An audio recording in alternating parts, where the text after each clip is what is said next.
In this tutorial, we will create and test an RC integrator circuit. Let's first place the resistor component of the integrator. Move the cursor over the resistor icon on the component toolbar and click the left button of the mouse. Now the resistor symbol is attached to the cursor and may be moved anywhere on the screen simply by moving the mouse. By clicking the left button again, we place the resistor. Now the resistor is placed with a default value of 1K. The default value can easily be changed by double-clicking the resistor. The Properties window will appear. In the resistance line, we change the value to 2K. By pressing OK, we confirm the change. Now let's add the capacitor to the circuit. Using the same technique, we move the cursor over the capacitor icon. By clicking the icon, the capacitor symbol is attached to the cursor. This time, we first want to rotate the symbol by 90 degrees. We move the cursor over the Rotate Right icon, click on it, and the resistor symbol is rotated by 90 degrees. Now we move the symbol to the desired location. Note that the resistor may also be rotated after placement. Next, we will add a generator to the circuit to test the integrator. We click the generator icon and move it to the desired place. To see the default waveform, we double-click the generator. The default is a unit step. To see other available waveforms, click on the signal line. A small button with 3 dots will appear. Click on this button to see other available waveforms. Moving the cursor over the icons, the name of each waveform appears: pulse, unit step, sine, cosine, square wave, triangular wave, general waveform, piecewise linear, and user-defined waveform. Let's select the pulse waveform. By clicking the icon, the property dialog of the pulse wave appears. We change the length of the pulse to 2 milliseconds. By pressing OK, we confirm this change. The voltage generator dialog then appears. We press OK here as well to finalize the generator settings. Now let's connect the components of the circuit. We move the cursor over the upper terminal of the generator until the cursor changes into a pen. We click and release the left mouse button. Now connecting wires may be drawn simply by moving the mouse. Note that the left mouse button should not be held down while drawing the wires. While drawing a wire, we may delete previous sections by moving backwards along the same track. To complete the process, we move the mouse over the left terminal of the resistor until the pen changes back to an arrow. Click the left mouse button to finalize this wire. Let's draw 2 more wires with the same technique. Again, we move the cursor over a terminal to change it into a pen.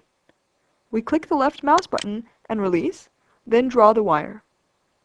By clicking the left mouse button again, we finalize the wire. Finally, let's draw the wire at the bottom of the circuit.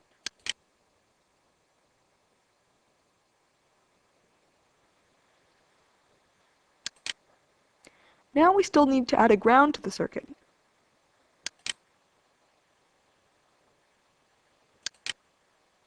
As well as a voltage pin from the meters component toolbar. To add the voltage pin, we click the meters tab and then the first voltage pin icon.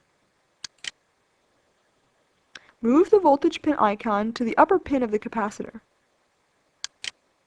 The circuit is now complete. Let's save it together with all the parameters set so far. We select Save As from the File menu, enter the name of the file, and click Save.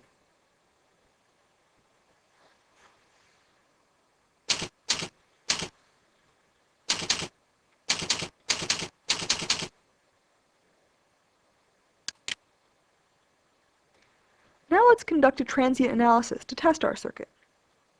From the Analysis menu, we select Transient. The Transient dialog box will appear. To set the endpoint of the analysis, we change the end display parameter to 10 milliseconds and press OK. The result of the transient analysis will appear in the diagram window. Note that all analysis results are stored in the diagram window, which may be viewed at any time by selecting Diagram Window from the Tools menu.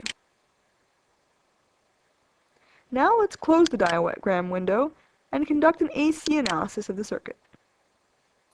We click Analysis on the main menu and move the cursor over AC Analysis. A submenu with AC Analysis options will appear. Select AC Transfer Characteristic. The AC Transfer Characteristic dialog box will appear. Let's change the default end frequency to 10K.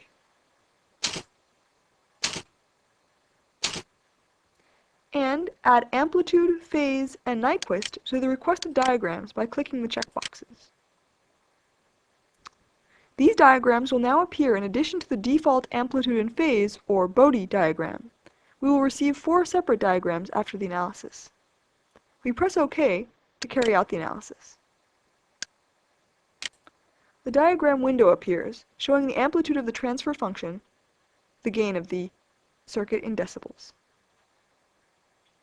We can view the phase, Nyquist, and complete Bode diagram by clicking the tabs at the bottom of the diagram window. We can also see the result of the previous transient analysis by clicking the TR Result tab.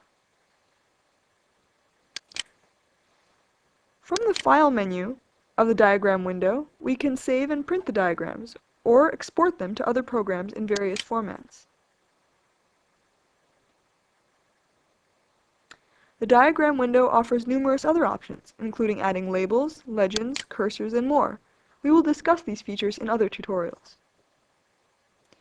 Finally, let's save the circuit again, together with all the parameters, including analysis parameters set during the transient and AC analyses.